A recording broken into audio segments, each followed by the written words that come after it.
Roundtable. Today we're going to have an extremely lively discussion, and I did wear black today because we're going to be talking about the economy. And before I introduce our guests, I just want to read a little something for you. History shows that every time the economy was thought to be done, it bounced back. These are turbulent and uncertain times, but today we are talking to two people that can shine a light on the origins of the crisis and how we ultimately can pull out of it. Let me introduce you to our guests today. Let me introduce Dan Nimer.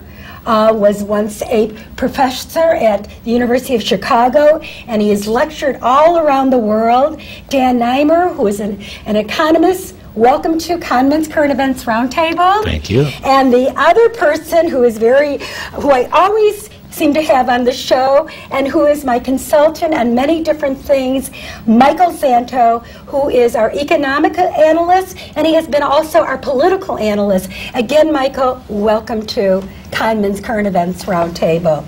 I'd like to start with a little something that I'd like to read to you, and that is, as the financial crisis deepened, didn't American policymakers look to the lessons of the Great Depression and acted accordingly? Rather than let thousands of banks, corporations go under, as Hoover had done in the 1930s, the Federal Reserve made available unprecedented lines of credit. This enabled investment banks, insurers, hedge funds, money market funds, and others to avoid insolvency and eventually halted the vicious cycle of falling prices.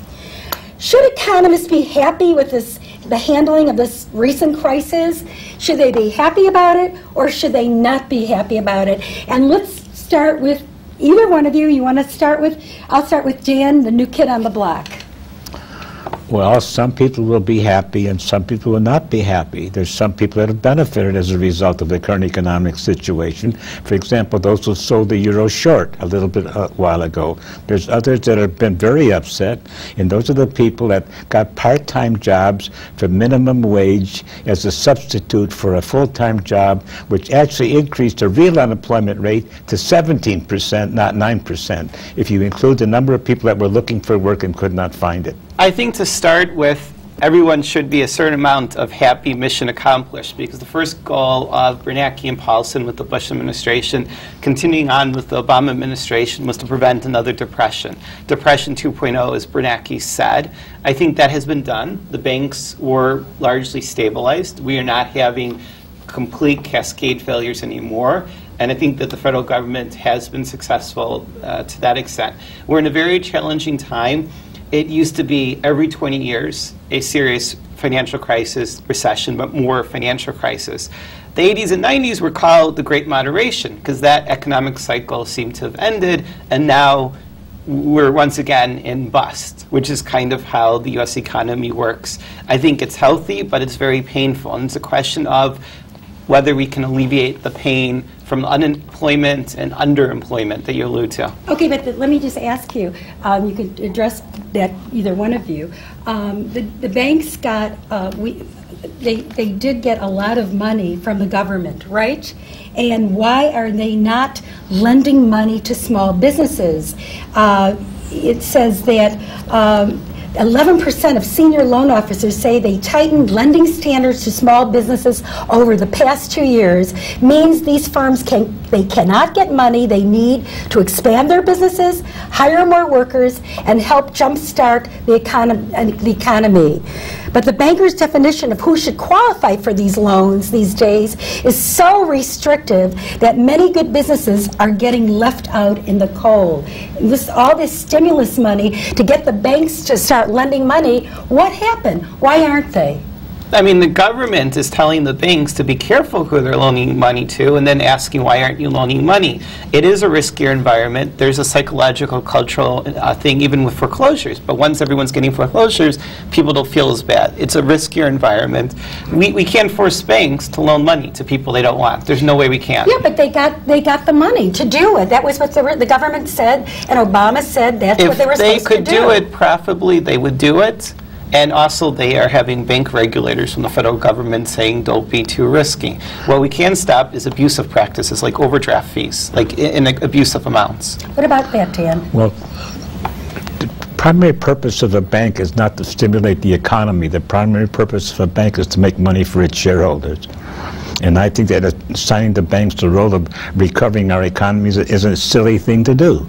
The fact is you need more demand pull in the economy, not supply push. And you just don't have the demand pull. I wouldn't lend it to a small businessman who couldn't even find customers to whom to sell. Who are they going to sell to?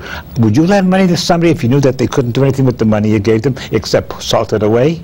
Well, no, banks really create a lot of the money supply. While the Federal Reserve writes the checks, by the banks rapidly loaning the money, the true total money supply. And I think that's why we're in part of why we're in a disinflationary market is a lot of the credit system is still not there. Right. People are not extending credit. It actually extends the broadest base, the broadest monetary base. Right. Yeah, but it's small businesses that make the American economy. I mean, you can't just, big corporations seem to always be able to get their money, but say a person wants to start a bakery or start a butcher shop or start a hardware store. Susan. Or even get a loan for, I know somebody that can't get they want to buy a home but can't get a mortgage. Have you ever driven down some of the main streets and noticed the number of small business stores that are closed?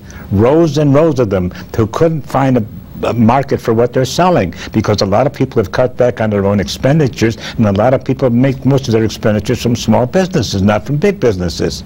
And also, this sounds a lot like the argument of protect the small farmer. A lot of our food supply is provided by big corporations, and now there's a lot of chains like Starbucks, and people actually prefer it.